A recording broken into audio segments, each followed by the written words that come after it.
श्रीमंताला दुसरे पत्र तिसरा अध्याय केले. जवळ येऊन घेतलेली संकटे. शेवटच्या काळी कठीण दिवस येतील हे समजून घे, कारण माणसे स्वार्थी, धनलोभी, पढाईखोर, गर्विष्ठ, निंदक, आई बापास न म्हणणारे, उपकार न स्मरणारे, अपवित्र, ममताहीन, शांतता द्वेषी, पहाडखोर, असंयमी, क्रूर, चांगल्याबद्दल प्रेम न बाळगणारे, विश्वासघातकी, चूक, गर्वाने फुटलेले, देवावर प्रेम करण्याऐवजी सुखविलासाची आवड धरणारे, सुभक्तीचे केवळ बाह्यरूप दाखवून तिथे सामर्थ्य नाकारणारे असे त्यांच्यापासूनही दूर राहा. त्यांच्यापैकी असे काही लोक आहेत की जे घरात हळू शिरून पापाने भारावलेल्या, नाना प्रकारच्या वासनांनी भरपलेल्या, सदाचित असूनही सत्याच्या ज्ञानाला कधी न पोहोचणाऱ्या अशा भोळ्या स्त्रियास वर फेडतात. यांनी जसे मनुष्याला अडविले तसे हेही सत्याला अडवितात. हे लोक बुद्धी बनलेले व विश्वासा संबंधाने पसंतीस न उतरलेले असे आहे. तरी ते अधिक ससावणार नाही, कारण जसे त्यांचे लोकमान उघड झाले तसे त्यांचेही सर्वांना उघड होते.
त्याकडे लक्ष देऊयात, देवाच्या वचनाकडे लक्ष लावूयात. आजचा शास्त्रपाठ देखील 2 तिमोथी याचा 3रा अध्याय 1 ते 9 या वचनातून घेतलेला आहे.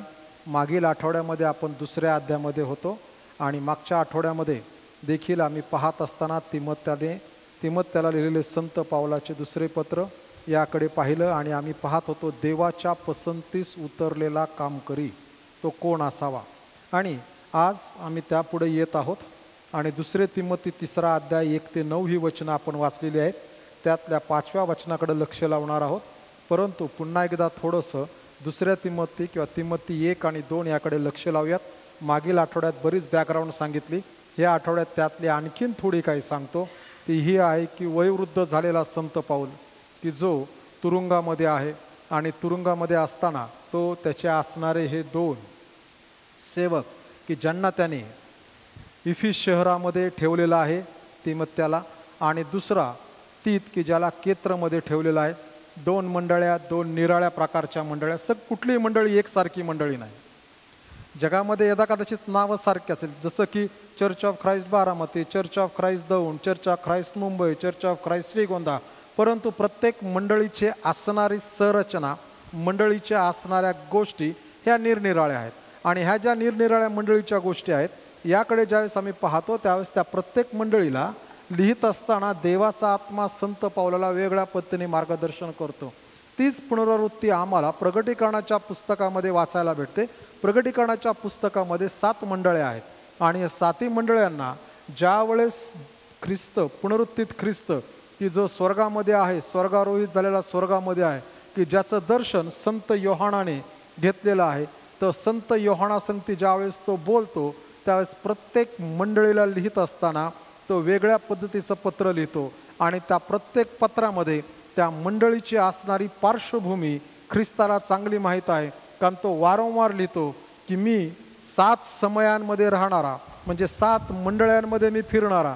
त्यामुळं मंडळीचे चांगल्या गोष्टी, मंडळीचे चांगल्या असणाऱ्या गोष्टी, त्याच वेळेस मंडळीचा कशासाठी मंडळीला अभिमान बाळगायला पाहिजे किंवा मंडळीला ज्यासाठी आशीर्वाद द्यायला पाहिजे, मंडळीला शाबासकी द्यायला पाहिजे त्या गोष्टी, आणि त्याच वेळेस मंडळीची जी चूक झालेली आहे ती सुधारून घेण्याच्या असणाऱ्या चुका, त्याही पुनरुत्थित ख्रिस्त की जो स्वर्गामध्ये तो संत योहानाला म्हणतो या 7ही मंडळांना लिही.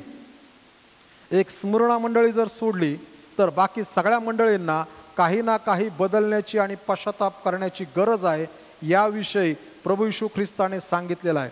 त्याचप्रमाणे ह्या 2 पत्र जी आहे म्हणजे 1 आणि 2 तिमोथी आणि तिताचं पत्र हे देखील ह्या दोघांच्या नावाने जरी लिहिले आहेत तर त्या ठिकाणी असणाऱ्या मंडळीमध्ये कशा प्रकारच्या गोष्टी घडायला पाहिजेत याविषयी तो लिहित आहे. आणि मागील आठवड्यामध्ये आम्ही पाहत असताना पाहिलं की हा वयोवृद्ध संत पाऊल लिहिताना लिहितो, तिमोथ्याला लिहित असताना त्याच्यामध्ये फार पर्सनल टच आहे.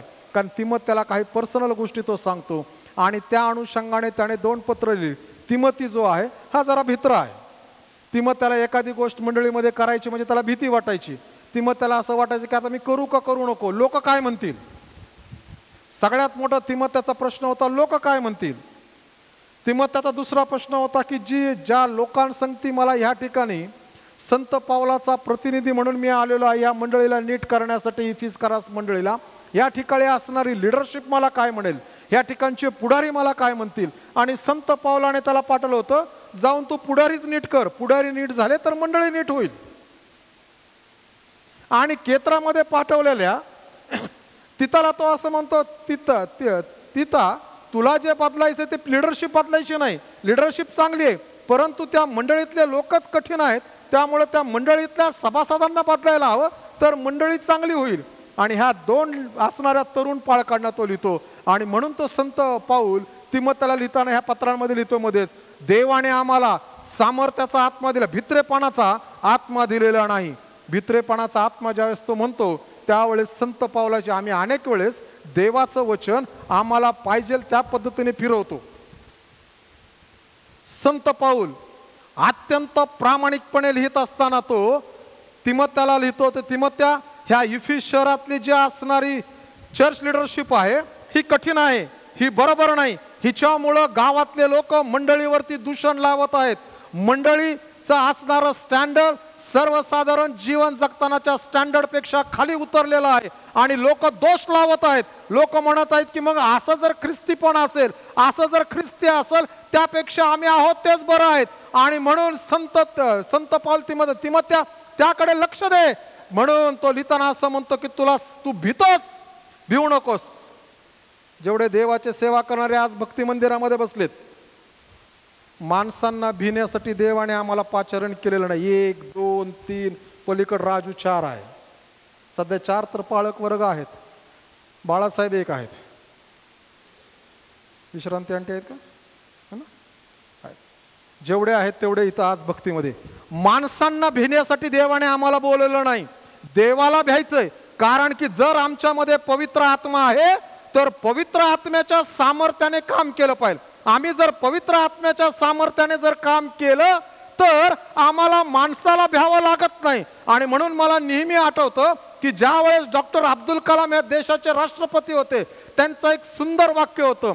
आठवत नाही कुठे बोलले, पण सुंदर वाक्य आहे. ते वाक्य असं म्हणतात, ज्या वेळेस आम्ही आमचं काम नीट करत नाही त्यावेळेस आम्ही लोकांची हांजी करतो. जो माणूस स्वतःचं काम नीट करतो त्याला लोकांची हांजी करावी लागत नाही. जगामध्ये पुष्कळ लोक होऊन गेले, ज्यांनी आपलं काम नीट केलं त्यांना कोणाच्या समोर हांजी करावी लागली नाही. कारण की ते त्यांचं काम नीट कर. ज्यावेळेस आम्ही ख्रिस्ती मंडळीकडे येतो, ख्रिस्ती द्राक्षमळ्याकडे येतो, देवाच्या राज्याकडे येतो, त्यावेळेस देखील हा नियम आहे. ज्याप्रमाणे संत पाऊल वयोवृद्ध आता तो वाट पाहतोय की आता माझा काळ संपलेला आहे, आता मी देवाच्या घरी जाण्यासाठी माझे दिवस मोजत आहे.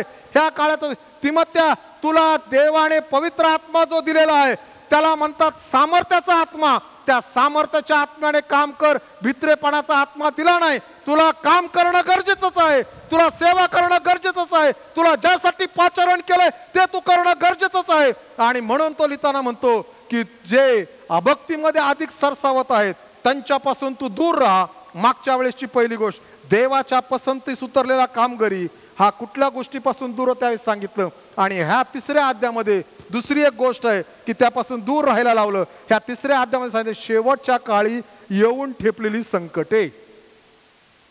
आम्ही जर शांत चित्ताने देवाचं हे वचन वाचलं तर आम्हाला समजेल की आम्ही खरंच शेवटच्या काळात आलेलो आहोत. आणि ह्या शेवटच्या काळामध्ये 2 विभागणी करता येईल ह्या सगळ्या असणाऱ्या गुणधर्माविषयी किंवा ह्या कॅरेक्टरविषयी.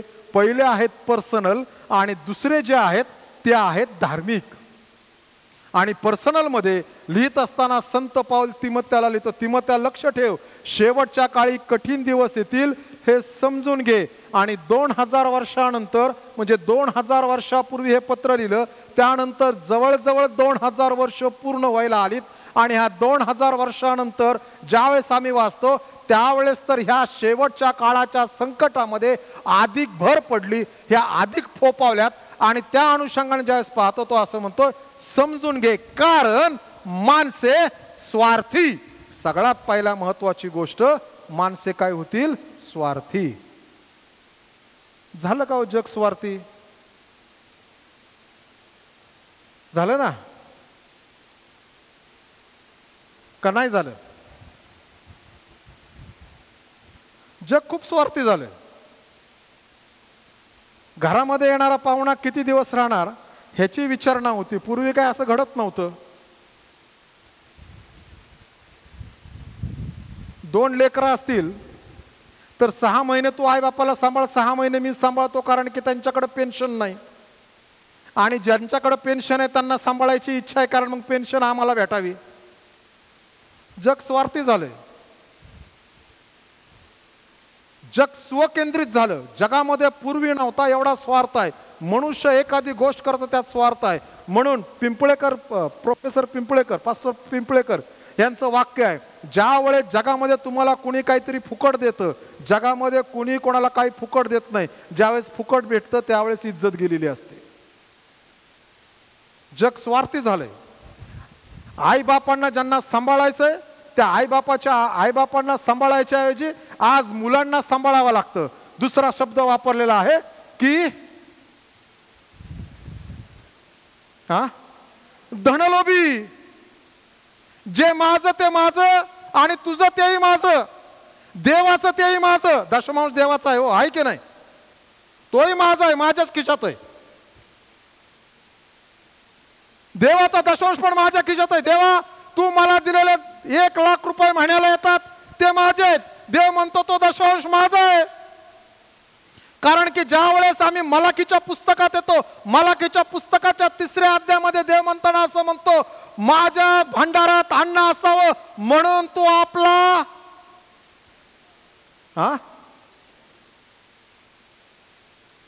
म्हणून तू आपला सगळा दशमांश माझ्या भांडारात आण. कळत न कळत चर्चेसनी चूक केली. आणि चर्च म्हटलं भांडार म्हणजे काय? काय हो? दानपात्र, चर्चचं बँक बॅलन्स, चर्चचं पुस्तक. कारण की आम्ही बॅकग्राऊंड शोधली नाही हो, आम्ही चुकलो. देवाचं वचन कधी बदलत नाही. देवाचं वचन कधी बदलत नाही. आज जे बोलतोय त्यामुळे काही लोकांना वाईट वाटेल, परंतु जे बोलत आहे ते देवाच्या वचनाला. कारण की परमेश्वराने नियमशास्त्रात सांगताना सांगितलं, तू आपला सगळा दशमांश कोणाला दे?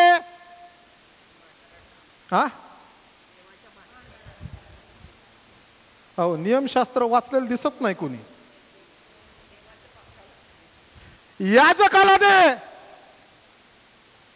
देव ज्या वेळेस एखादी गोष्ट सांगतो त्यावेळेस देव बदलत नाही. पुन्हा एकदा पुढच्या स्पष्टीकरणाच्या अगोदर सांगतो, माझ्या घरात काही कमी पडलंय म्हणून मी बोलत नाही. जर कोणाला पुन्हा माझ्या संगती स्पष्टीकरणादाखल बसायचं असेल, उद्या सकाळी 10 वाजता चर्च मध्ये आहेत, पाहिजे तेवढ्यांनी यायचं आणि ह्या वचनावरती आपण डिस्कशन करूयात. मी सांगणार म्हणजे सांगणार, करायचे की नाही हे तुमच्यावर अवलंबून आहे. बरोबर आहे ना हो? मी कितीतरी गोष्टी सांगतो, सगळंच पाळलं जातं असं नाही. कारण की देवाने मला ह्या ठिकाणी पाठवताना पाठवलंय, मी तुला बुरुजावर उभा केलंय. जे माझ्या समर्पणाच्या वेळेस या ठिकाणी होते 5 मार्च, वर्ष आठवत नाही, 5 मार्चच्या दिवशी, त्यावेळेस मी सांगताना सांगितलं देवाने मला ह्या ठिकाणी का पाठवलंय. आणि मी सांगता देवाने सांगितलं, मी तुला पाठवता EHKला सारखा तुला बुरुजावर उभा केलंय.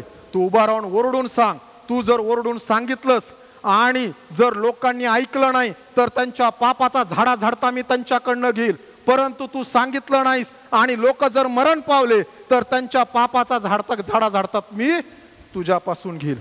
मी माझं सांगायचं काम करत आहे. येऊयात. तिथं सांगितलं याजकाला दे. आणि मग आम्ही एकदम येतो मध्ये, बऱ्याच गोष्टी याजकाला दिल्या गेल्यात. दशमांश द्यायला कोणी सांगितलं हो देवाने? नियमशास्त्रात पहिला दशमांशाचा नियम आला का? नियमशास्त्राच्या अगोदर दशमांश आहे का? कुठे? अब्रामाच्या काळात. कोणाला दिला? का दिला?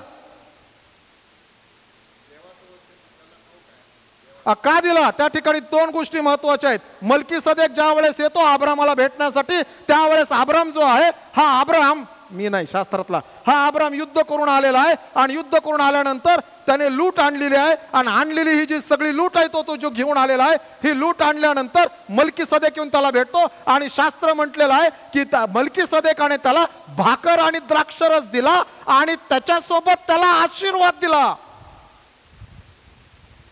भाकर आणि द्राक्षरस दिला, त्यासोबत त्याला आशीर्वाद दिला. आणि मग अब्रामाने आपल्या लुटीचा दशमांश त्याने कोणाला दिला? अहो देवाचे लोक हो, कोणाला दिला? मल्कीसदेकाला. मल्कीसदेक कोण होता? मल्कीसदेक कोण होता?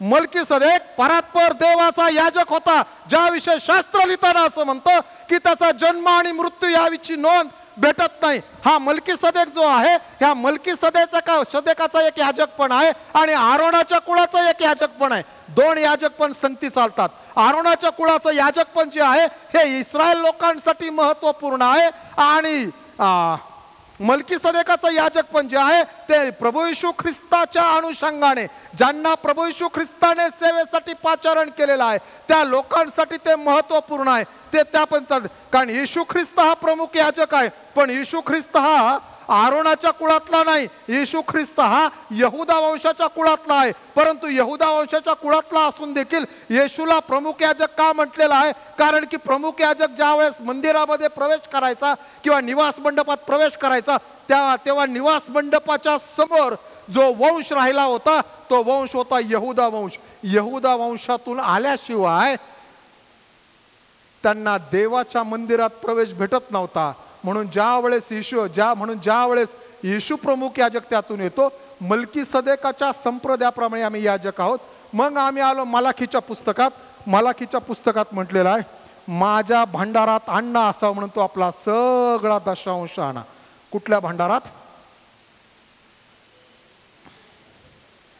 मंदिरामध्ये येऊयात. राजाचं दुसरं पुस्तक काढू नका, मी इतिहास सांगत जातो, ऐकत राहा. राजाच्या पुस्तकामध्ये पहिले शमूएल, दुसरे शमूएल, पहिले राजे, दुसरे राजे, दुसऱ्या राजाच्या पुस्तकामध्ये आम्ही आल्यानंतर त्या ठिकाणी आल्यानंतर आम्हाला एक गोष्ट पाहायला भेटते की बाबेलचं असणारं 70 वर्षाचं पारतंत्र्य संपलं. आणि हे पारतंत्र्य संपल्यानंतर देवाने सांगितलं आणि त्यावेळेस दार्यावेश राजाने सांगितलं तुम्ही तुमच्या असणाऱ्या मंदिराकडे जाऊ शकता. म्हणून इतिहासाच्या दुसऱ्या पुस्तकात आल्यानंतर शेवटी तो म्हणाला ज्यांना वर देवाच्या मंदिरात जायचंय ते जाऊ शकतात. आणि त्याने त्यांना तिथं पाठवलेलं आहे आणि म्हणून ते तिथं निघतात. ते येत असताना ज्यावेळेस ते आल्यानंतर जो तो आपल्या गोष्टीमध्ये मशगूल आहे, आपली पडलेली घरं बांधण्यामध्ये. म्हणून त्या ठिकाणी आल्यानंतर शास्त्र असं म्हणतो तुम्ही तख्तपोशींच्या घरात राहता आणि माझं घर ओस पडलेलं आहे. कारण की ते देवाच्या मंदिराकडे लक्ष देत नव्हते. आणि त्याच काळामध्ये मलाखीचं पुस्तक पण लिहिलं गेलं. त्या काळामध्ये जो लेवी वंश, जो याजकाचा वंश तिथून येतपर्यंत आला. काही याजक ऑलरेडी त्या ठिकाणी यरुशलेमेत राहत होते. पडलेल्या मंदिराची पडझड करीत तशीच सेवा, तुटकी फुटकी सेवा चालू होते. आणि हे सगळे आल्यानंतर ह्यांनी आपलं लक्ष आपल्या घरांवरती आणि आपल्या शेत जमिनी आणि कामावरती लक्ष केंद्रित केलं. आणि यांच्याकडे येत असताना घरातला सगळेचे सगळे पैसे हे स्वतःसाठी वापरत होते. आणि मग देवाच्या मंदिरामध्ये काम करत असणारा हा याजक वर्ग ह्यांना खायला भेटत नव्हतं. कारण की देवाच्या मंदिरामध्ये याजकाच्या लोकांना, याजकाच्या कुळातील प्रत्येकाला किंवा जे आरोनाच्या कुळातील याजक आहेत ह्या प्रत्येकाला काही ना काही वेगळं काम होतं. प्रभू भोजना त्यांची जी असणारी समक्षतेची भाकर होती आठवड्याला बदलावी लागायची. ही भाकर बदलत असताना ती भाकर ज्या ठिकाणी शेतात लावायची ती कुणी लावायची, कशी लावायची, किती पवित्रात लावायची, ते अन्न आल्यानंतर धान्य कसं कापायचं, कापल्यानंतर ते गोळा केलेलं पवित्र धान्य हे कोणाकडे द्यायचं, तो त्याचं पीठ कसं मळेल, तो कसं दळेल, ते दळल्यानंतर त्याची भाकर कोण तयार करणार आणि मग ही पवित्र भाकर यायची. आता याजक लोक पवित्र होऊ लागले कारण की देवाने दिलेला नियम हे त्या ठिकाणी इस्रायल लोक पाळणार. कारण की याजक लोकांना जरी देवाच्या मंदिरात सेवा करायची तरी त्यांना बाहेर जाऊन स्वतःच्या कुटुंबासाठी काम करणं गरजेचं पडत होतं. आणि त्या काळामध्ये देव म्हणतो की माझ्या मंदिरात अन्न असावं, कारण जे अन्न येत होतं ते असं तसं येत होतं. माझे असणारे सेवक आता उपाशी मरत आहेत, म्हणून तो आपला सगळा दशमांश देवाच्या भांडारात आण. म्हणजे देवाच्या भांडारात म्हणजे प्रमुख याजकाकडे आण आणि मग तो प्रमुख याजक बाकी सगळ्यांना वाटून देईल. कारण की त्या काळात अजून एक हिस्टॉरिकल गोष्ट घडत होती आणि ती ही होती की उदाहरणार्थ कोणाला तरी एक याजक आवडतो, दुसऱ्याला दुसरा आवडतो, तिसरा आवडतो, परंतु एक गट कोणालाच आवडत नाही. आणि मग त्या गटाकडे सगळ्यांचं दुर्लक्ष होत होतं. आणि म्हणून हे आलेलं सगळं जे आहे ना त्या प्रमुख याजकाकडे द्यायचं आणि मग प्रमुख याजक वाटून द्यायचा. हे पवित्र शास्त्राचं दशांशाचं असणारं शिक्षण आहे. कोणाला आवडो न आवडो, पाळायचं असेल तर आम्ही पाळू शकतो, आशीर्वाद मिळतील, नाही पाळायचं तर सोडून द्यायचं. कारण देव मी माझ्या जबाबदारीतून मुक्त होतो सांगून देव ज्याला त्याला विचारेल. आणि हे सत्य आहे, कोणालाही विचारा, जेवढे पवित्र शास्त्राचा योग्य अभ्यास करतात ते दशांशाशिवाय दुसरं सांगणार नाहीत. ह्या जे सांगतो त्याशिवाय. कोणीतरी म्हणतील पेंटिकॉस्टल शिक्षण आहे का? अजिबात नाही, हे पवित्र शास्त्र आधारित शिक्षण आहे. धनलोभी होतील, हे देवा माझं लाख रुपये आलेले पगाराचे, देव म्हणतो तो दशांश माझा आहे, तोही माझाच आहे. आणि मात्र ज्या वेळेस आम्ही देवाला देतो त्यावेळेस देवाला देत असताना असं दाखवण्याचा प्रयत्न करतो की आम्ही पुष्कळ देत आहोत. कारण की ज्या वेळेस येशू ख्रिस्त मंदिरात बसलेला आहे आणि जो तो येतो आणि दान टाकतो, त्यावेळेस दानाची कुंडी असते, ज्याप्रमाणे आपल्याकडे पीठ त्याला कुंडी म्हणायचे लोक, आणि त्याच्यामध्ये आणि त्यावेळेस चिल्लर असायची आणि लोक अशी येत असताना वाजत गाजायचे. जेवढा मोठा बँड बाजा तेवढा लोक म्हणायचे अरे हा जास्त दान द्यायला चाललाय. आणि येशू मंदिराच्या कोपऱ्यामध्ये बसून प्रत्येकाचं मन दान बघतोय तो कसं टाकत आहे, आणि तो जे दान टाकत आहे ते टाकत असताना त्या दानाकडे ज्यावेळेस पाहिलं जातं त्यावेळेस पाहिलं गेल्यानंतर येशू म्हणतो ह्या सगळ्यांनी आपल्या संपत्तीतून दिलं. संपत्तीतून देणं चुकीचं नाहीये, परंतु वाजत गाजत देणं आणि गाजावाजा करत देवाला देणं हे चुकीचं आहे. आणि म्हणून मग ती विधवा आली आणि तिने हळूच 2 टोल्या सरकवल्या आणि येशू म्हणतो हिने सर्वापेक्षा अधिक दिलं, कारण हिने आपली एका दिवसाची उपजीविका दिली. कारण त्यावेळेसच्या 2 टोल्या म्हणजे एका दिवसाची. ती म्हणते की मी माझ्या घरामध्ये आज उपाशी राहायला तयार आहे, पण पहिलं देवाच्या मंदिरात देणं गरजेचं आहे. म्हणून शलोमोन राजाने ज्यावेळेस मंदिर बांधलं त्यावेळेस त्याने पहिलं परमेश्वराचं मंदिर बांधलं आणि मग स्वतःचा महाल बांधला. माझं ते माझं, तुझं ते माझं.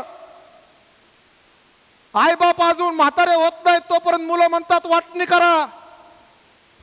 जग धनलोभी होताना दिसत आहे. देणाऱ्याने देत राहावे, घेणाऱ्याने घेत राहावे. एके दिवस देणाऱ्याने घेणाऱ्याचे हात घ्यावे.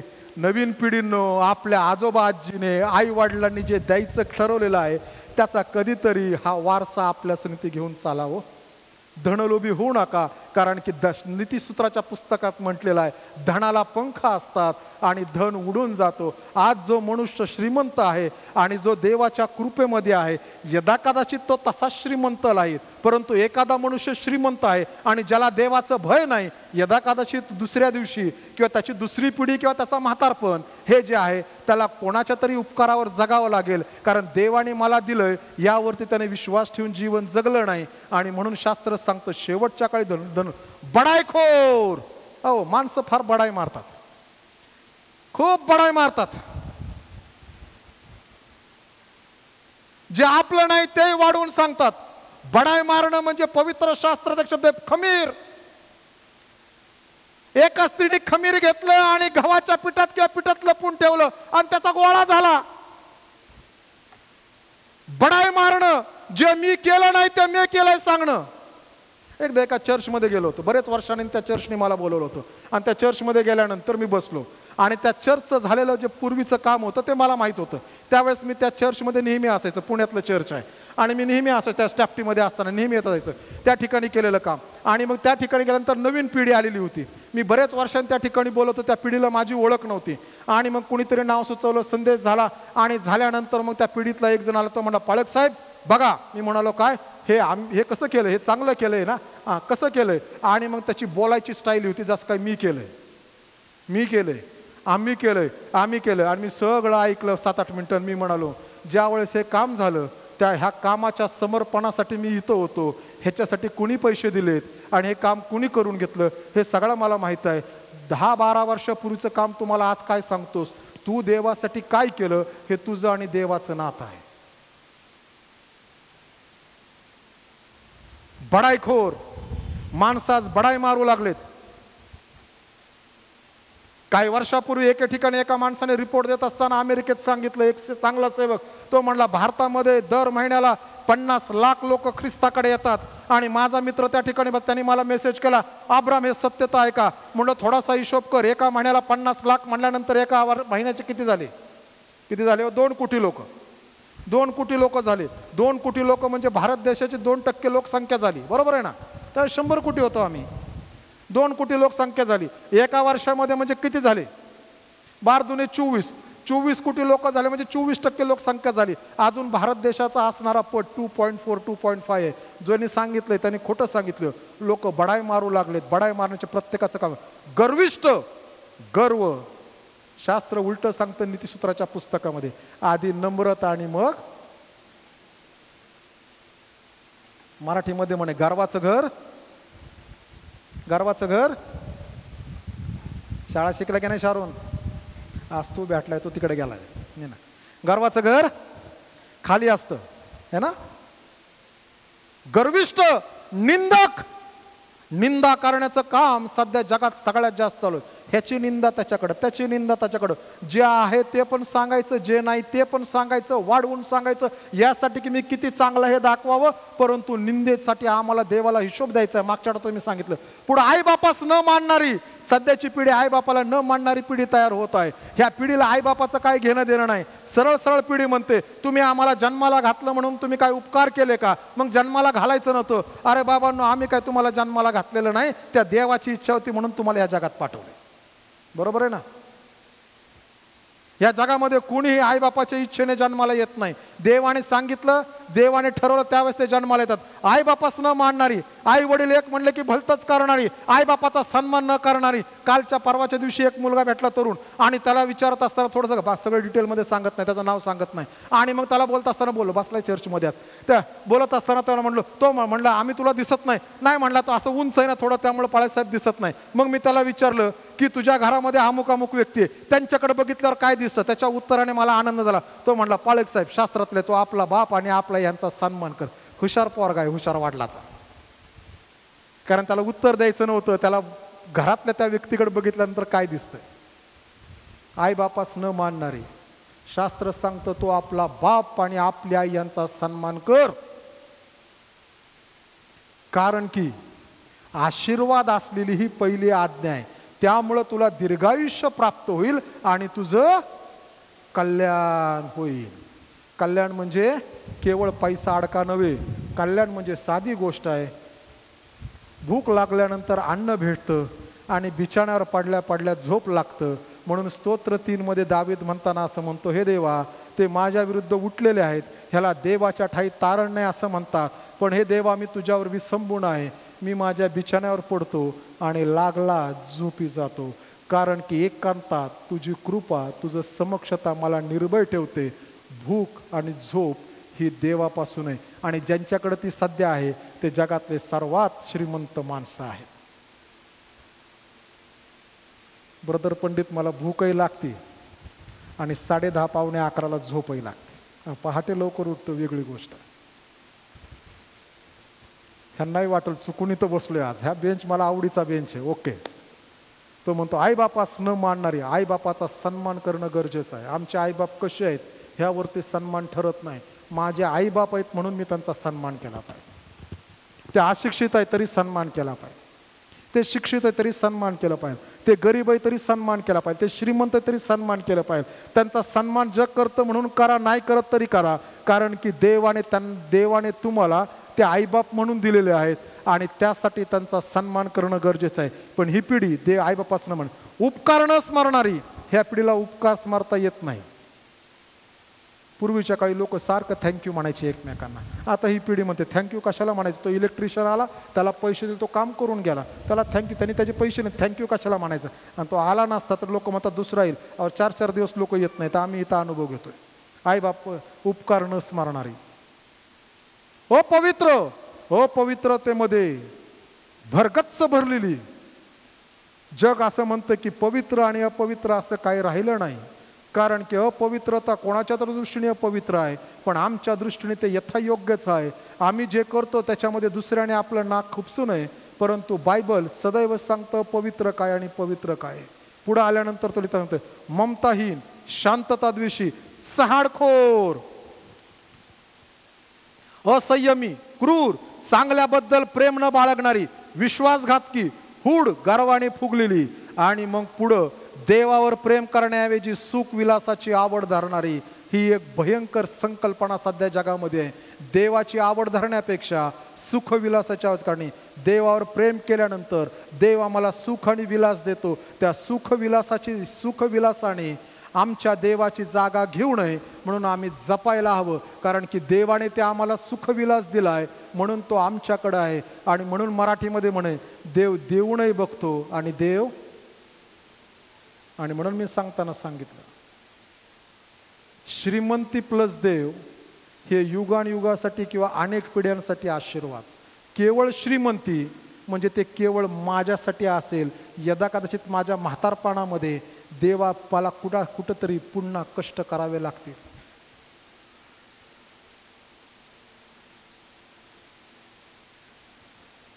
पुढे येऊया. देवावर प्रेम कर, सुख नाही. आणि मग आपण आलो दुसऱ्या गोष्टीकडे, कशापासून दूर राहा म्हणतो ते मग मंडळीला आज्ञा दिलेली आहे की आम्ही प्रत्येक प्रभुवारी मंडळीमध्ये एकत्र येणं गरजेचं आहे, तेही वेळेवर, आमच्या सोयीने नाही, वेळेवर. तो म्हणतो भक्ती म्हणजे जुना करार सांगतो, भक्ती जी आहे इट इज थिओसेंट्रिक. थिओ म्हणजे गॉड. प्रत्येक भक्तीचा केंद्रस्थानी देव आहे. जर ज्या भक्तीमध्ये देव नाही तर ती भक्ती नाही, तो केवळ प्रोग्राम झाला. ज्या भक्तीमध्ये देव नाही ते केवळ परंपरा झाली. ज्या भक्तीमध्ये देव नाही ती भक्ती केवळ, जर आम्ही पाहिलं तर अवडंबर आहे. त्या भक्तीकडे पाहिलं तर ती यदा कदाचित म्हणजे चांगली भक्ती दिसत असेल, पण देव तिच्यामध्ये नाही. म्हणून आम्ही ज्या काळात राहत आहोत, आम्ही लाउदिकिया मंडळीच्या काळामध्ये आहोत. लाउदिकिया मंडळीविषयी प्रकटीकरणाचं पुस्तक 3रा अध्याय शेवटच्या वचनात दिलेला आहे. आणि प्रकटीत 3:20 मध्ये लाउदिकिया मंडळीला पुनरुत्थित प्रभू येशू ख्रिस्त जो स्वर्गामध्ये आहे तो योहाना, संत योहानाच्या द्वारे, प्रेषित योहानाच्या द्वारे म्हणतो, योहाना ह्या मंडळीला हे वचन लिही, पहा मी दाराशी उभा आहे व दार ठोकीत आहे. जो कोणी माझी वाणी ऐकून दार उघडेल त्याच्याबरोबर मी आज जाईल, तो माझ्या बरोबर जेवेल व मी त्याच्याबरोबर जेवेल. ख्रिस्त कुठे आहे? लाउदिकिया मंडळीत ख्रिस्त कुठे आहे? कुठे आहे ख्रिस्त? लाउदिकिया मंडळीविषयी तो ख्रिस्त दाराच्या बाहेर आहे. मग मंडळी कोणाची उपासना करते, मंडळी कोणाची भक्ती करते, मंडळी कोणावर कॉन्सन्ट्रेट करते, मंडळी कोणाचा गौरव करते, मंडळी कोणाविषयी शिकवते, मंडळी कोणाच्या नावाने प्रबोधन घेते, मंडळी कोणासाठी आपली अर्पण देते, मंडळी कोणाचा गौरव करते, मंडळी कोणाची उपासना करते, मंडळी कोणाकडे पाहते. कारण की ख्रिस्त तर मंडळीच्या बाहेर आहे आणि ख्रिस्त त्या दाराच्या बाहेर उभा राहून कंटिन्युअस वाजवत आहे, उघडा उघडा, मला आत यायचंय. तुम्ही ज्याची उपासना करत आहात तो मी नव्हे, दुसरा कोणीतरी आतमध्ये आहे, तो मी नव्हे. ज्याच्यासाठी मी वधस्तंभावरती आपलं रक्त सांडलं, ज्या मंडळीला मी विकत घेतलं, जी मंडळी माझ्या रक्ताने मी विकत घेतली, जी मी खंडणी दिली, जी माझी आहे, तुम्ही मला बाहेर काढलं. तुम्ही कोणाची उपासना करत आहात? आणि लाउदिकिया मंडळीच्या त्या पत्रामध्ये 2 उत्तर आहेत. ते कोणाची उपासना करतात? आणि उत्तर हे आहे, ते पैशाची उपासना करतात. ख्रिस्त म्हणतो तुला असं वाटतं तू श्रीमंत आहेस, परंतु तू कफल्लक आहेस, कारण की मी बाहेर आहे. तुला असं वाटतं मी पेहराव परिधान केलाय, तो म्हणतो तुझी तारणाची वस्त्र नाहीत, कारण की मीच बाहेर आहे. तर तुला तारणाची वस्त्र कोण देईल? तुझी तारणाची वस्त्र समजतेस, ते घातलेली तारणाची वस्त्र जी आहेत, तू नग्न आहेस हे माझ्या डोळ्यांना आणि सर्व समर्थ देव आणि हजारो दिव्यदूत जे न्यायाच्या वेळेस माझ्या संगती उभारणार आहेत त्यांना दिसत आहे. तुझी तारणाची वस्त्र खरी तारणाची वस्त्र नाहीत. ख्रिस्त म्हणतो दार उघड, मला आत यायचंय. प्रिय बंधू भगिनींनो, सुभक्तीचं बाह्य रूप दाखव, जिथं देव केंद्रस्थानी नाही. आम्ही भक्तीला काय येतो? हा सगळ्यात मोठा प्रश्न आम्ही आमच्या स्वतःला विचारायला पाहिजे. मी भक्तीला का जात आहे? मी भक्तीला पाळकासाठी जात नाही, मी भक्तीला हाजरी लावा म्हणून जात नाही. मग हाजरी न लागली तरी जाऊन वाद घालायचा नाही. देव हाजरी न लावणाऱ्याला बघेल, म्हणजे राजेशला बघेल. नाही लावली, समजा मी आलोय चर्चला, वर्षाचे समजा 45 रविवार मी आहे आणि राजेशने माझी हाजरी नाही लावली, मी जाऊन राजेशची वाद नाही घालायचा, राजेश हाजरी लावू नये. हाजरी का नाही लावली? का? देव राजेशला विचारेल. आणि राजेशने एखाद्याची हाजरी लावली की ज्याने प्रबोधन घेतलं नाही, तर राजेशला तरी देव विचारेल तू कसं काय लावलं? कारण की मला कोणतरी मध्ये म्हटलं, पाळक साहेब तुम्हाला माहित नाही हाजरीचा नियम काढलाय. कोणतरी म्हटलं नियम काढलाय म्हणजे ते कोर्टाने सांगितले म्हणजे नियम काढायला.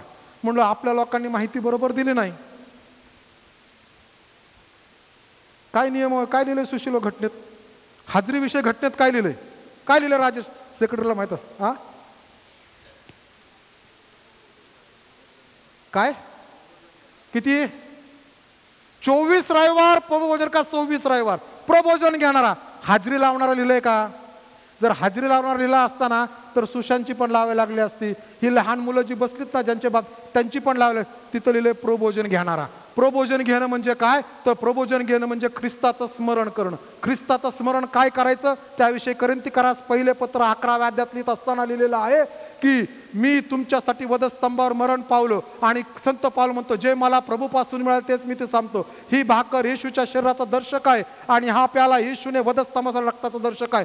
जो माणूस प्रबोधन घेत नाही, ख्रिस्त माझ्या पापासाठी मरण पावला आणि पुनरुत्थित झाला ह्याची घोषणा प्रबोधन घेण्याद्वारे करत नाही, त्याची आम्ही हजेरी नाही लावू शकत. राजेश, वेळेला तर राजीनामामध्ये आपण चुकीची हजेरी लावू नका, स्पष्ट सांगतो आज, कारण देव विचारेल. जो चर्चला नाही त्याची हजेरी नाही लावायची. आणि कोणाला जर असं वाटतं मी कोर्ट ऑफ कंटेंट करतो तर मला तिथं बोलवा, मी कोर्टाला सांगतो काय सांगायचंय. कारण की तिथं गेल्यानंतर ते मला सांगतील ना हे घेऊन, साहेब ह्या तुमचा धर्मग्रंथ आहे, ह्याच्यावरती हात ठेवून म्हणा जे बोलेल जे सांगेल ते सत्य सांगेल, सत्याशिवाय काही सांगणार नाही. म्हणाल साहेब तुम्ही हे पाळत नाही तर आता ह्याच्याविषयी कसं काय घेऊ? आमच्या सोयीने आम्ही गोष्टी बदलू शकत नाही. जगाच्या नियमामुळे आम्ही आमचे नियम बदलू शकत नाही. पवित्र शास्त्राच्या नियमाला आम्ही पाण्यामध्ये डुबकी मारून सोडू शकत नाही, त्याची तिजांजली करू शकत नाही. कारण की देवाचे नियम हे जगाच्या नियमापेक्षा श्रेष्ठ आहेत. आणि म्हणून केवळ मी जर हाजरीसाठी येत असेल तर माझी सुभक्ती नाहीये. मी चर्चला येत असताना तुम्ही चर्चला या, आमच्या ती मुलगी चर्चला येते, आमचा तो मुलगा चर्चला येतो, मग चर्चमध्येच बघून घ्या हे काय मंगल कार्यालय का हो?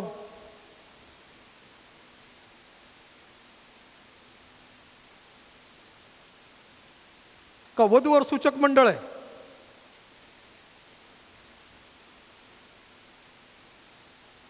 मी चर्चला जाताना का जातो? माझ्या सुभक्ती आहे का नुसती भक्ती आहे? आणि ज्या भक्तीमध्ये जर देव नाही, माझा वर्ल्डव्ह्यू काय, माझा भक्तीला जाण्याचा पॅटर्न काय, माझ्या भक्तीला जाण्यास मी भक्तीला जाण्यासाठी काय येतो? मी देवाला भेटायला जर येत असेल ना तर सुभक्ती आहे. पाठीमागं ते माझे मित्र आलते डॉक्टर थॉमस, त्यांनी संदेश दिला. ते म्हणजे लोक भक्तीला येत असताना वेगळ्या करण्यासाठी, आणि त्यांनी सांगितलं काही लोक भक्तीला येत असताना सामाजिक संमेलन म्हणतात, चर्च झाले की मी आलोय बरं का, येऊन भेटतात लोकांना. काही लोक भक्तीला यासाठी येतात केवळ आलेलं दान मोजण्यासाठी येतात. आम्ही काय येतोय चर्चला? मी भक्तीला काय येतोय? देवाला भेटण्यासाठी येतो का? भक्तीचं बाह्य रूप म्हणजे काय? ज्या ठिकाणी लोकांचं गौरव होतं ते बाह्य रूप आहे. जिथं लोकांचं गौरव होतं, जिथं लोकांना सन्मान दिला जातो, देवापेक्षा लोकांचा सन्मान जिथं जास्त आहे, ते भक्तीचं बाह्य रूप आहे. त्याला म्हणतो आपण देवाला पाहून उपासना करणे. त्याला म्हणतो आपण माणसाला पाहून उपासना करणे. आणि ख्रिस्ताला चर्चच्या बाहेर ठेवायचं दार वाजवून, उघड उघड. ख्रिस्त म्हणतो, तो म्हणतो नाही उघडत, मला ह्याच माणसाचा गौरव करायचं. त्यामुळं चर्च कोणाचं नाही व चर्च ख्रिस्ताचा आहे. कारण ख्रिस्त वधस्तंभावर मरण पावला, 3.5 ते 4.5 5 लिटर रक्त त्यांनी वधस्तंभावर सांडलं. त्या ख्रिस्ता एवढं बलिदान चर्चसाठी कुणी केलं नाही. आम्ही कोणाचा गौरव करण्यासाठी चर्चला येतो?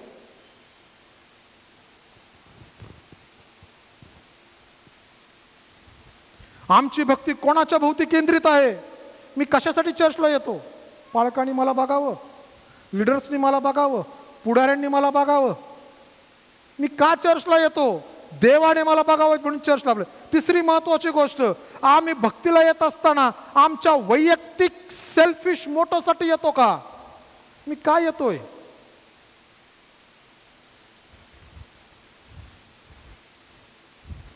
त्या शल्मोनाने बांधलेलं मंदिर फार सुंदर होतं. जगात खूप मंदिरं आतापर्यंत बांधली गेली. शल्मोनाच्या मंदिराला लोक आजही विसरत नाहीत. आणि काही लोकांनी 3D वरती शल्मोनाचं मंदिर तयार करण्याचा प्रयत्न केला. आणि बहुतेक करून बायबलमध्ये दिलेल्या असणाऱ्या आधारे ते तसंच असावं असं आम्ही सगळे अभ्यास करणारी मंडळी म्हणतो. ते मंदिर इतकं सुंदर होतं की आजही जग त्या मंदिराला विसरत नाही. कारण की जगाने त्या मंदिराचं देवाचं गौरव पाहिलं. आणि शल्मोन म्हणाला हे देवाच्या गौरवासाठी आहे. कारण की शल्मोन म्हणाला, हे देवा, ज्या वेळेस कुणीतरी ह्या मंदिराकडे तोंड करून जगभरातून कुणी प्रार्थना करेल त्यावेळेस तुझी प्रार्थना, त्याची तू प्रार्थना ऐक. आणि शल्मोनाने त्या मंदिरात देवाचं गौरव केलं होतं, म्हणून त्या मंदिराकडे जगभरातून लोकांनी केलेल्या प्रार्थना देवाने ऐकल्या. आजही लोक मोठ्या विश्वासाने जे इस्रायल जातात त्यांच्याकडे प्रार्थनेच्या चिठ्ठ्या देतात आणि त्या प्रार्थनेच्या चिठ्ठ्या त्या भेगेमध्ये लोक ठेवून येतात. आणि आजही तिकडचा रब्बी पुढच्या येणाऱ्या शब्बाताच्या दर सगळ्या प्रार्थना विनंत्या गोळ्या करतो, समोर ठेवतो आणि म्हणतो, हे सर्व समर्थ देवा, शल्मोनाने केलेल्या प्रार्थनेनुसार जगभरातून ह्या प्रार्थना आलेल्या आहेत.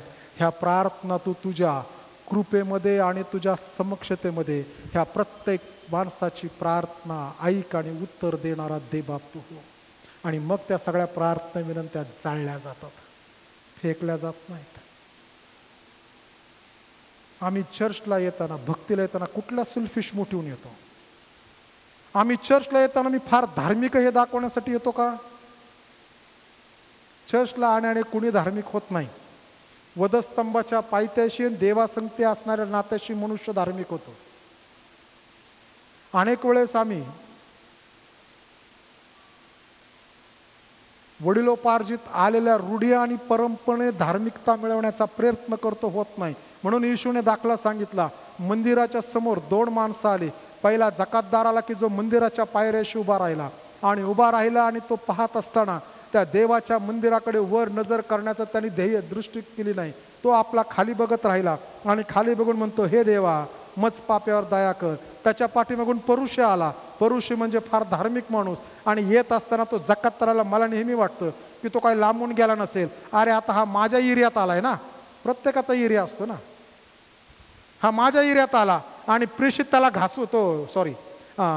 परुषी त्याला घासून गेला असेल आणि घासून गेला त्याची प्रार्थना, हे देवा, मी त्या जकातदारासारखा नाही, प्रार्थना मी कोणासारखा नाही ही नाही, मी कोण आहे ही प्रार्थना आहे. आम्ही चर्चला येत असताना काय येतो? माझं सोनं दाखवायसाठी येतो का? कोणाला सोनं दाखवायचंय? कोणाला सोनं दाखवायचं? तिथं आमच्यापेक्षा भारी सोन्याचे रस्ते स्वर्गात आहेत ना. मी नेहमी सांगितलं, स्वर्गातलं सोनं 1 नंबर सोनं आहे. कळत न कळत चित्र चुकलं गेलं, पिवळा स्वर्ग दाखवतात, स्वर्ग पांढऱ्या सोन्याचा पाहेर. कारण त्या काळामध्ये पांढरं सोनं, white gold was the best gold. आणि ते जे व्हाईट गोल्ड आहे त्या व्हाईट गोल्डचे रस्ते आहेत. परंतु नंतर काल परत जसा प्रगटीकरणाच्या पुस्तकाचा अभ्यास सुरू झाला तोपर्यंत पांढऱ्या सोन्याची जागा पिवळ्या सोन्याने घेतली होती आणि म्हणून चित्र पिवळं झालं.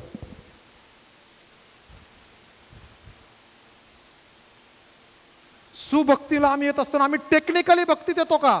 कधी कधी येत्या कदाचित आमचं टेक्निकल गोष्टी संपतील, आमचे स्पीकर बंद पडतील, आमचे पंखे बंद पडतील, आमची लाईट जाईल, आम्हाला गरम होईल, आम्हाला सगळं काय होईल. परंतु हे सगळं होत असताना टेक्निकली जरी आम्ही फेल गेलो तरी आम्ही स्पिरिच्युअली मात्र देवासंगती कनेक्टेड राहायला हवं. ती भक्ती आहे. मग नेमकी भक्ती काय? मग तो जे म्हणतो भक्तीचे बाह्य रूप दाखवेल, परंतु खरी आंतरिक भक्ती काय आहे त्याविषयी लिहित असताना योहान कृष्ण सुवर्तमान 4 अध्याय 23 वचनामध्ये येशू त्या शमरोनी स्त्री संगती म्हणतो, देव आत्मा आहे आणि त्याच्या उपासकाने त्याची भक्ती आत्म्याने आणि खरेपणाने करणं गरजेचं आहे. खरी उपासना ही आहे देवासंगती आमचं वैयक्तिक नातं सामूहिक लोकांमध्ये बसल्यानंतर डायरेक्ट प्रस्थापित होणं आणि देवाला म्हणणं, देवा मी तुझ्या आज आत्म्यामध्ये तुझ्याकडे आलेलो आहे आणि मी देवा तुझी भक्ती करायला आलोय, मला बाकीचं घेणं देणं नाही. ज्यावेळेस जुनं चर्च होतं त्यावेळेस अनेक वेळेस भक्ती झाली की लोक किरकिरी करायची. आणि किरकिरी होती की चर्चनी पॅन्टच खराब होती, चर्चच पुसलं जात नाही. आणि एक तरुण मुलगा दर रविवारी हे ऐकायचा. आपल्या चर्चचं उदाहरण सांगतो, दुसरीकडचं सांगत नाही. तो दर रविवारी तरुण मुलगा ऐकायचा आणि जात त्याला फार वाईट वाटायचं. एक तर शेवटी प्रबोधन असतं किंवा संदेश असतो आणि तो मुलगा ऐकायचा. इतकं चांगलं प्रबोधनाचा विधी होतो, इतका चांगला संदेश देव बोलतो आणि बाहेर जाताना लोक किटकिट करतात. आणि हा मुलगा घरी गेला आणि देवाशी बोलला, देवा भक्ती झाल्यानंतर किती किटकिट असते लोकांशी. आणि देवाने त्याला सांगितलं, ही किटकिट तू बंद करू शकतो. आणि त्याने देवाला विचारलं, देवा कसं? आणि देवाने सांगितलं, लोक किटकिट का करतात? बेंच घाणेत म्हणून ना, तू पहाटे उठून जा आणि बेंच पुस. हा मुलगा कितीतरी वर्ष बेंच पुसायला, पहाटे येऊन बेंच पुसायचा. मला त्या दिवशी एक मीटिंग होती आणि शनिवारी वेळ न झाल्यामुळे माझी गाडी खूप घाण धुतली नव्हती म्हणून मी चर्चकडे गाडी धुवायला आणली. आणि धुवायला आणली मी ज्यावेळेस उभा केली गाडी त्यावेळेस मी म्हणालो की मला पाईप लावून द्या, मी धुतो, कारण की मला बाहेर जायचं, चर्च झाल्या एक मीटिंग आहे. आणि मग मी बघितलं कोणतरी बेंच पुसतंय आणि मी गेलो आणि त्यांनी मला सांगितलं, म्हणलं सलाम पाळक साहेब. अरे म्हणलं कसं काय? तर म्हणलं पाळक साहेब एक विनंती आहे, मी चर्च पुसतो, कोणाला सांगू नका. आणि त्याच्यानंतर ज्यावेळेस तो मला परत भेटला तो म्हणला, पाळक साहेब देवाने मला दाखवलं आणि म्हणून मी पुसतो, आणि देवाने त्याच्यासाठी मला खूप आशीर्वादित केलं. सध्या देवाने त्याला खूप आशीर्वाद दिलेला आहे. आम्ही कधी कधी किटकिट करतो. आम्ही भक्तीमध्ये येत असताना टेक्निकली आम्ही 100% कदाचित फेल होऊ, पण आम्ही आत्मिक देवासंगती जोडलं गेलं पाहिजे.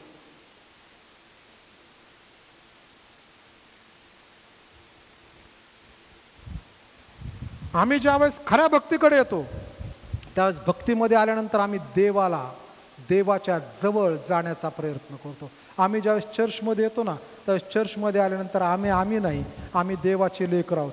चर्चमध्ये मी आल्यानंतर मी ज्यावेळेस पाहिल त्यावेळेस मी म्हणत असताना ही माझी बायको, ती माझी मुलगा, तो माझा मुलगा, आणि म्हणून मी ह्यांना जरा थोडंसं चांगलं स्थान द्यावं, ते नाही. आम्ही चर्चमध्ये सगळे सारखे आहोत, ख्रिस्तामध्ये बंधू आणि भगिनी आहोत. आणि म्हणून ज्यावेळेस आम्ही चर्चकडे येतो ना, भक्तीला आल्यानंतर आम्ही देवाचे आहोत आणि देवाचं गौरव आम्ही केलं पाहिजे, कारण की देव आमच्याकडे पाहत असतो. त्यानंतर याकोबाचं पत्र पहिला अध्याय 26 वचन.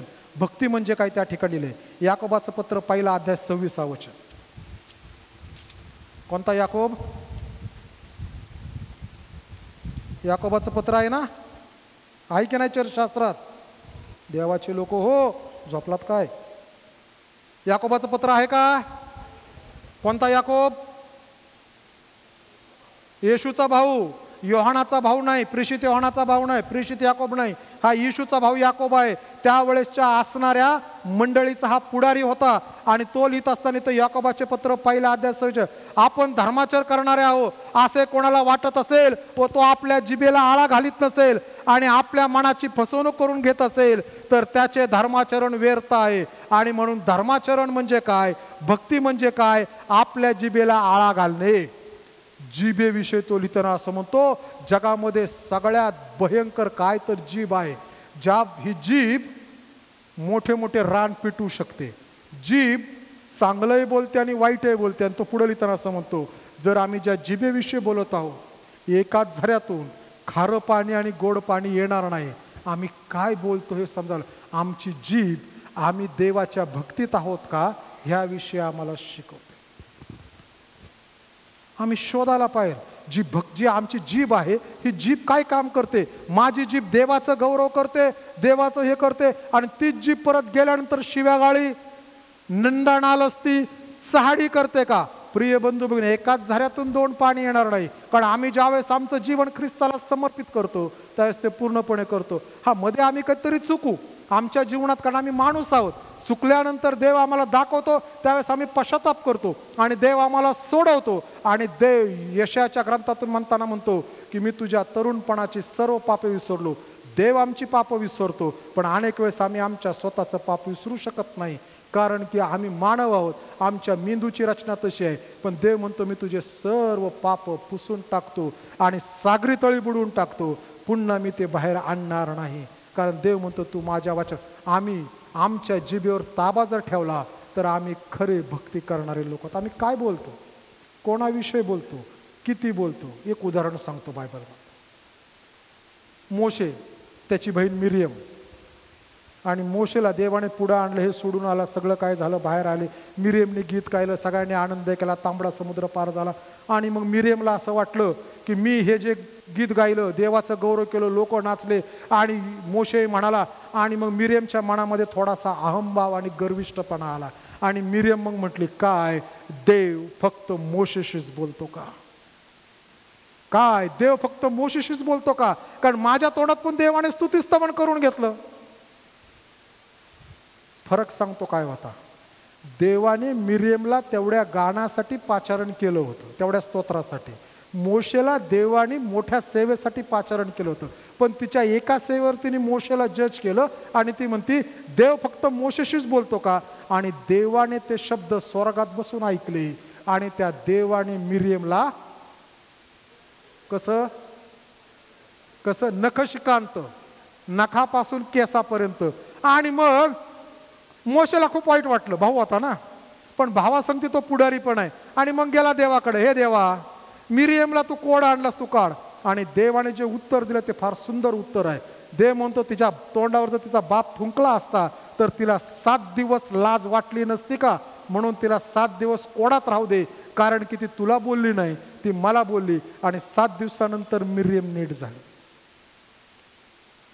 देव फक्त मोशेशीच बोलतो का?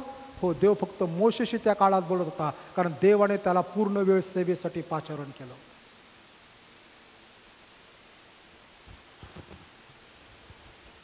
आमची जीभ आमचा न्याय करू नये. नीतिसूत्राच्या पुस्तकात म्हणलंय, तू एखादी गोष्ट बोलशील आणि मग तुला त्याच्यासाठी क्षमा मागावी लागेल, किंवा तू म्हणशील नाही मी चेष्टेवारी बोलत नव्हतो का, ते चुकीचं आहे. म्हणून ज्या वेळेस आम्ही एकदा बोलतो त्यावेळेस 2दा विचार केला पाहिजे. माझी जीभ देवाचं गौरव करणारी असायला पाहिजे, माझी जीभ देवाचा सन्मान करायला असायला पाहिजे. तिसरं वचन, त्याच याकोबाचं पत्र 1 अध्याय 27 वचन.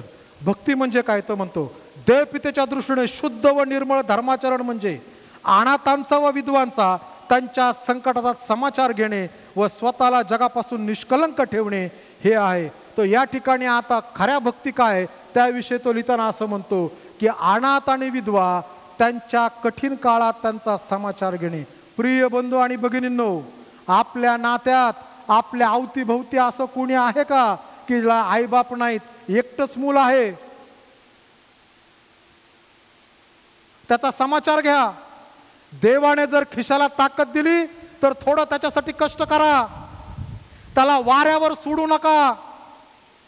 आपल्या अवतीभोवती, आपल्या नातेवाईकात आहे का कोणी, त्याला वाऱ्यावर सोडू नका, त्याचा तो बघेल. कारण की त्याचा पाठीराखा देव आहे. ज्या वेळेस अनाथ आणि विधवा ह्यांचा आम्ही समाचार घेतो त्यांच्या संकटात, त्यावेळेस देव देखील आमचा समाचार घेतो. आणि आम्ही केलेल्या सत्कृत्य देवाच्या समोर ठेवलेल्या स्मरणवहीमध्ये नोंद होतो. आम्ही जर म्हणलो जाऊ देत, त्या आमच्या भावाचं मूल आहे, आता भावच राहिला नाही, त्यांचा आणि आमचा काय संबंध?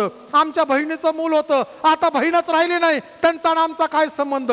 देव न्याय केल्याशिवाय राहणार नाही. कारण की देवाने आम्हाला जे दिलेलं आहे ते यासाठीच दिलेलं आहे की आम्ही त्यांनाही रंगारूपाला आणायला पाहिजे. जर आमच्या नात्यात कुणी आहे की जे अनाथ आहेत, आईबाप नाहीत, विधवा आहेत, विधवा म्हणजे फक्त नवरा मेलेला नाही, कारण विधवेची व्याख्या परत शास्त्र सांगतं, विधवा अशी जी आहे की ज्या विधवेला कुणी मूलबाळ नाही. आणि परत शास्त्र सांगताना सांगतं, जिला मूलबाळ आहे ते मूलबाळ असणाऱ्या मुलांनी आपल्या आईची काळजी घ्यायला पाहिजे, त्यांनी चर्चवरती त्यांना सोडायला नको. म्हणून मी नेहमी म्हणतो, चर्चमध्ये येणारे पैसे जे आहेत ते देवाच्या गौरवासाठी नाही. म्हणून ज्यावेळेस माझ्यासाठी एखादं पद भेटल्यावर प्रार्थना करतो ना, त्यावेळेस मी बुके घेत नाही. चर्चमध्ये 2-4 लोक आहेत असे की जे घेत नाहीत, कारण की चर्चमध्ये मी दानपात्रात पैसे यासाठी टाकत नाही की मला बुके भेटावा, मी यासाठी टाकतो की देवाचं गौरव होतो.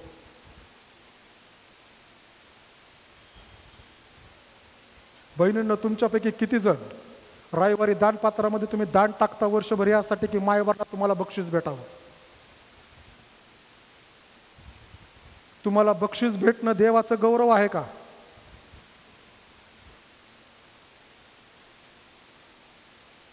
आहे का हो?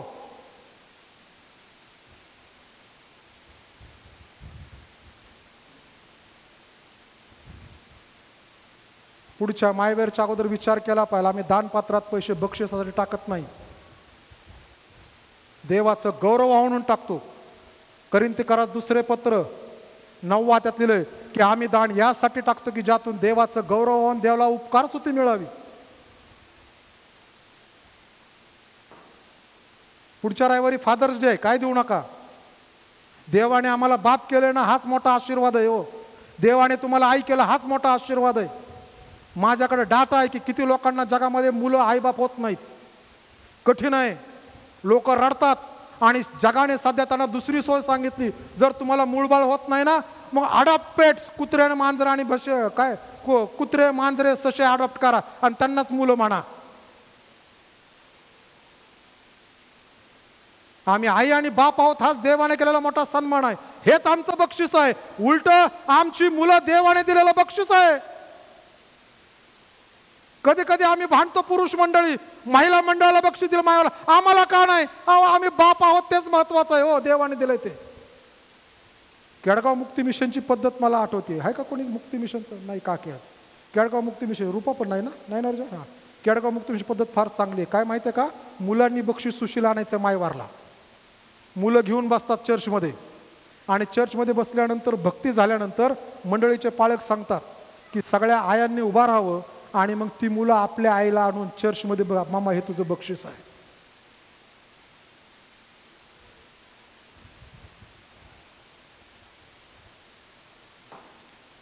आमची भक्ती आम्ही ज्यावेळेस आम्ही कशासाठी करतो, आमचं तोंड काय म्हणतं, आमची जीभ काय म्हणते, आम्ही भक्तीला येत असताना कुठल्या पॅटर्न मध्ये येतो, आम्ही काय म्हणून येतो, आम्ही कशासाठी येतो, आमचा दृष्टिकोन काय. नाही तर आमची भक्ती केवळ पोकळ आहे. ख्रिस्त दारावरती उभारून दार वाजवतोय, किती वर्ष वाजवतोय माहित नाही. मी भक्तीला येत असताना माझं काम म्हणून येत नाही. प्रिय बंधू भगिनींनो, मी त्या दिवशी म्हणलो मला पण वाटतं मी इथं बेंचवर बसावं. बरेच जणांनी मला भेटले, पाळेसाहेब असं काय करू नका, काहीतरी विचित्र दिसेल. भक्तीमध्ये मी परफॉर्मर नाही आणि तुम्ही पाहणारे नाही. भक्तीमध्ये आम्ही सगळे एक आहोत. चर्चेसचा पॅटर्न चुकीचा आहे, सभास्थानाचा पॅटर्न बरोबर आहे. चर्चमध्ये पुढं पुलपीठ असतं आणि आपण सगळे भक्ती करणारे भक्तजन पुढं बसतो. सभास्थानामध्ये मध्ये पुलपीठ असतं आणि सगळे लोक गोल बसतात, आणि तो असणारा त्यांचा रब्बी देवाचं वचन वाचल्यानंतर त्याचं ज्यावेळेस तो स्पष्टीकरण करतो त्यावेळेस तो असा गोल फिरत ह्या कोपऱ्यापासून पुन्हा बोलत बोलत बोलत बोलत ह्या कोपऱ्यापर्यंत येतो पुन्हा. कारण ते सगळे एक आहेत, कारण की देव म्हणतो भक्तीमध्ये तुम्ही सगळे एक आहात. भक्तीमध्ये म्हणून म्हणलंय की उपासक.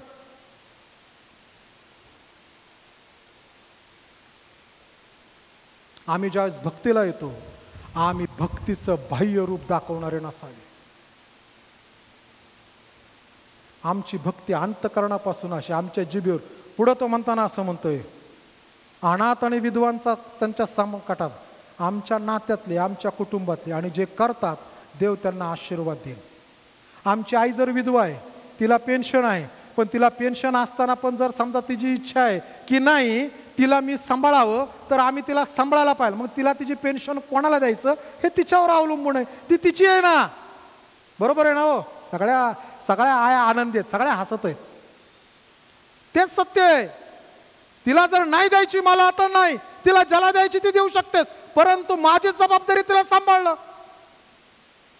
तिच्या पेन्शनमुळे मी तिला सांभाळू शकत नाही. मला देवाने दिलेल्या पगारामुळे मी तिला सांभाळायला पाहिजे. यदा तिची पेन्शन तिला रोज तूप रोटी देत असेल, माझ्या पगारात तिला रोज सतकोर भाकर भेटेल, पण तेच द्यायला पाहिजे, कारण हे माझ्या आईची इच्छा नाही जर द्यायची, तर तो आईचा अधिकार तिने कोणाला द्यायचंय? मग आम्ही काय अवडंबर आणतो?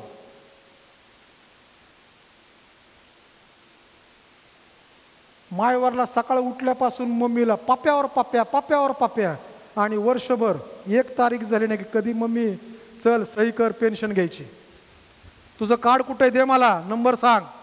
आईच्या अपरोक्ष बँकेतून पैसे निघतात. एक तर माझ्या डोळ्याने पाहिलं महाराष्ट्र बँकेकडे, इथं बारामतीला सांगतोय, ह्यांचा पगार त्यावेळेस तिथं यायचा. माझा बँकेचा 36चा आकडा आहे. त्यांचे व्यवहार समजत नाहीत आपल्याला.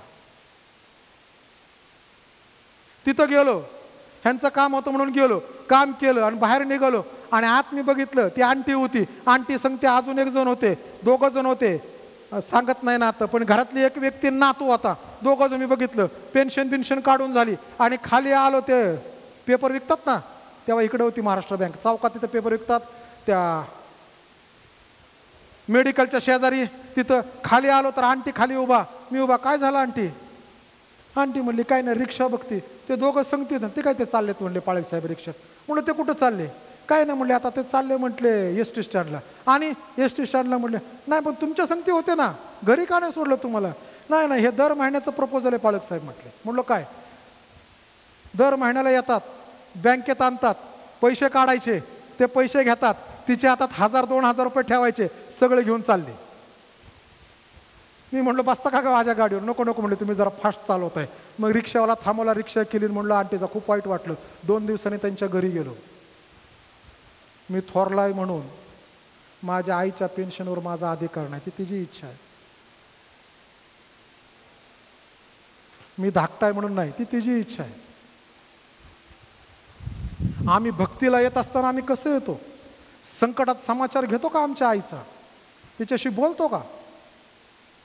ठीक आहे, मी मान्य करतो की त्यांची असणारी लाईफस्टाईल वेगळी आहे. माझ्याकडे 3 आहेत सध्या. तिवारी पाळीसाहेब, पाळकीनबाई माझी आहे, त्या लिस्ट आहे. आम्ही कलंकित होऊ शकतो, कधी कधी आमच्यावर दडपण आहे, त्यावेळेसची परिस्थिती आहे. परंतु मुलांनो, देवाच्या जवळ ज्यावेळेस देवाचा आत्मा आमच्या संधी देवाच्या वचनातून बोलतो त्यावेळेस आम्ही गेलं पाहिजे. आणि म्हणून संत पाऊल तिमोथेला म्हणतो, तिमोथ्या, सुभक्तीचे बाह्य रूप दाखवून, बाह्य सुभक्ती किती चांगली आहे, पण आतून जर तिला अभक्तीचा कॅन्सर लागला असेल आणि ती जर आतून पोखरून काढली जात असेल, देवाचं राज्य, देवाची भक्ती, देवाचा द्राक्षमळा जर आतून पोखरला जात असेल तर कठीण गोष्ट आहे. आणि म्हणून आमची भक्ती जी आहे ही नेहमी आमची भक्ती, ज्यावेळेस आम्ही स्वतः फक्त धावतो भक्तीमध्ये त्यावेळेस ती रेस आहे. आणि ज्यावेळेस देवाला आम्ही म्हणतो, देवा मी तुझ्या संगती आज भक्तीमध्ये येतोय, त्यावेळेस ती ग्रेस आहे. आणि भक्तीमध्ये देवाची कृपा फार महत्त्वाची आहे. मी माझ्या ताकदीवरती आणि माझ्या सामर्थ्यावरती पुलपिटवरती उभा राहून संदेश देऊ शकत नाही, अन्यथा ती रेस होईल.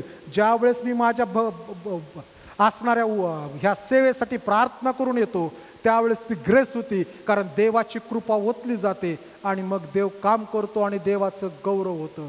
आम्ही भक्तीला येत असताना देवाच्या कृपेमध्ये यायला पाहिजे, आमच्या अधिकारामध्ये यायला नको.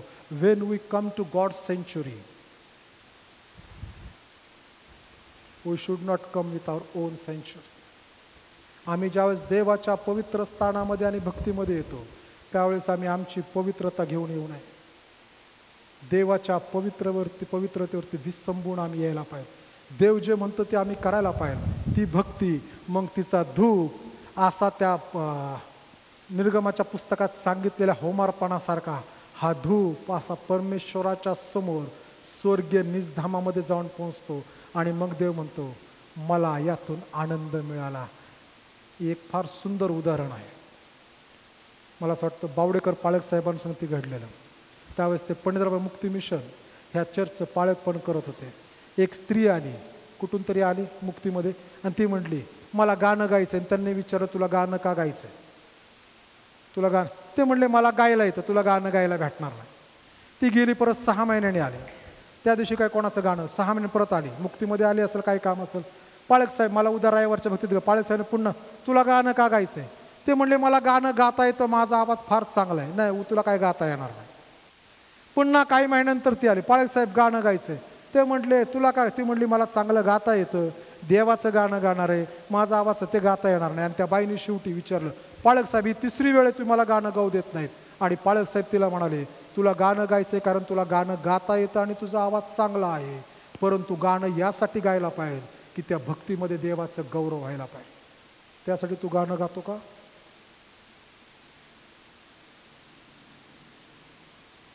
आणि त्या बाईला समजलं काय उत्तर आहे. आम्ही ज्यावेळेस चर्चमध्ये एखादी गोष्ट करतो त्यातून देवाचं गौरव होतं का माणसाचं गौरव करतो? अवडंबर नकोय. आणि आमची भक्ती नेहमी स्पिरिच्युअल असावी. एका वाक्यात कन्क्लुजन एका वाक्यात करत आहे. God always sees how spiritual is and truthful is our worship, not how perfect. देव नेहमी हे पाहतो की आमची उपासना किती आत्म्यात आणि खरेपणात आहे, किती परिपूर्ण आणि परफेक्ट आहे, ती देव पाहत नाही. आणि म्हणून ज्यावेळेस आम्ही उपासनेला येतो, जर समजा अशी उपासना असेल तर आम्ही दूर पळायला, देवाकडे प्रार्थना केली पाहिजे, देवा माझी उपासनेची पद्धत बदल. यदाकदाचित कोण चुकत असेल तर येशूने एक फार सुंदर उदाहरण दिलंय. येशू शास्त्री आणि पुरुष म्हणला, शास्त्री आणि पुरुषांपेक्षा तुमचं धर्माचरण जास्त झाल्याशिवाय तुम्हाला स्वर्गाच्या राज्यात प्रवेश मिळणार नाही. जर कोणी चुकत असेल तर त्याच्यापेक्षा माझं धर्माचरण कसं चांगलं होईल तरच मी स्वर्गाच्या राज्यात जाईल. आज खूप गोष्टी बोललो, दशांशाविषयी बोललो, भक्तीला येण्याविषयी बोललो, खऱ्या भक्तीविषयी बोललो, अवडंबराच्या भक्तीविषयी बोललो, देवामध्ये बसण्याविषयी बोललो. आणि आमच्या भक्तीमध्ये येशूला आम्ही बाहेर ठेवला आहे का आत घेऊन आलो ते पाहायला पाहिजे. देव तुमच्या सगळ्यांना आशीर्वादित करो. हे तो आशीर्वादित तू कर याद्वारे तुझ्या नावाचं गौरव करून घे. तुझा द्राक्षमळा तो वृंदीगत तू कर आणि त्याद्वारे तुझ्या नावालाच गौरव आणि सन्मान तू प्राप्त करून घे. आम्ही आमचं समर्पण तुझ्या हातामध्ये करतो. आमच्याद्वारे तुझ्या नावाचं गौरव होऊ देत. या आठवड्यामध्ये असणारी प्रत्येक सेवा तुझा पुत्र प्रभू येशू ख्रिस्ताच्या नावामध्ये आशीर्वादाने पूर्णतेस घेऊन जाणारा ते बाप तो. प्रार्थना येशूच्याद्वारे मागतो म्हणून तो ऐक. आमेन. हे आमच्या स्वर्गातील पित्या, तुझे नाम पवित्र मानले जाव. तुझे राज्य येव. जसे स्वर्गात तसे पृथ्वीवरही तुझ्या इच्छेप्रमाणे हो. आमची रोजची भाकर आज आम्हास दे. आणि जसे आम्ही आमच्या ऋण्यास ऋण सोडले आहेत तसेच तो आमचे ऋणे आम्हास सोड. आणि आम्हास परीक्षेत नकोस तर आम्हास वाईटापासून सोडी. कारण की राज्य, सामर्थ्य आणि गौरव ही सर्व काळ तुझीच आहे. आमेन. आता शांतीने जा आणि सुखाने राहा. म्हणजे देव जो बाप याची प्रीती, तारणाऱ्या प्रभू येशू ख्रिस्ताची कृपा आणि प्रेमळ पवित्र आत्म्याची सहभागिता आम्हातील प्रत्येकाबरोबर, देवाच्या सर्व लेकरांबरोबर आता आणि येशूचे दुसरेने होईपर्यंत असो. आमेन.